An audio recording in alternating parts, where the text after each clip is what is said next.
Simula na po ngayon ang pagbabawal sa e-bikes, e-trikes sa national roads. May ulat on the spot si Oscar Oida. Oscar?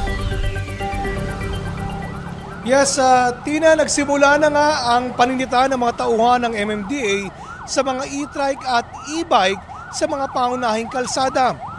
Bawal na kasi simula ngayong araw ang mga ganitong uri ng mga sakyan sa mga major roads sa Metro Manila. Ayon sa MMDA, maninita lang muna sila at di pa maninikit hanggang bukas. Pero simula sa Miyerkules, April 17, titikita na raw nila ang mga lalabag.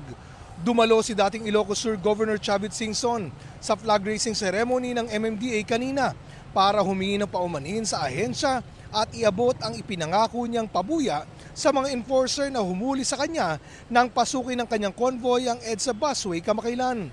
Pero imbis 100,000, 200,000 pesos ang binigay niya. Hindi niya ito suhol, ito raw ay para lalo pang ganahan ng mga enforcer na manghuli ng mga lalabag sa batas trapiko. Tinanggap naman ng MMDA ang 200,000 pero paglilinaw ni Chairman Artes, di ito mapupunta sa mga nanghuhuli o nanghuli nilang mga tauhan. May batas daw na nagbabawal sa kanilang mga tauhan at empleyado na tumanggap ng mga pera o regalo maliban na lang sa mga tinatawag na modest gift. Ituturing daw nila itong donasyon at mapupunta sa general fund ng MMDA. Wala raw itong conflict of interest dahil walang strings attached at walang special favor na ibibigay sa nag-donate. Nag-commit din raw si dating Governor Singson na hindi na uli dadaan sa EDSA busway ang kanyang sasakyan. Tina? Maraming salamat, Oscar Oida.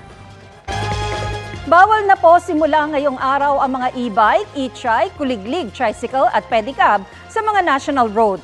Ngayong umaga may nasita agad sa ilang kalsada sa Metro Manila.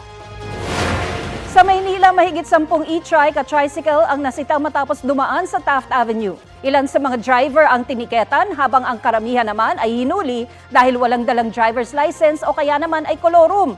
Tuloy-tuloy rin ang operasyon kontra sa mga sasakyang bawal dumaan sa EDSA busway. Kanina 2 ambulansya ang hinarang ng Special Action and Intelligence Committee for Transportation ng DOTR. Gumamit kasi sila ng blinker at pumasok sa busway kahit walang pasyenteng sakay o wala namang emergency. Isang motorsiklo at SUV rin ang sinita. Kapuso, para sa mga maiinit na balita, mag-subscribe sa GMA Integrated News sa YouTube.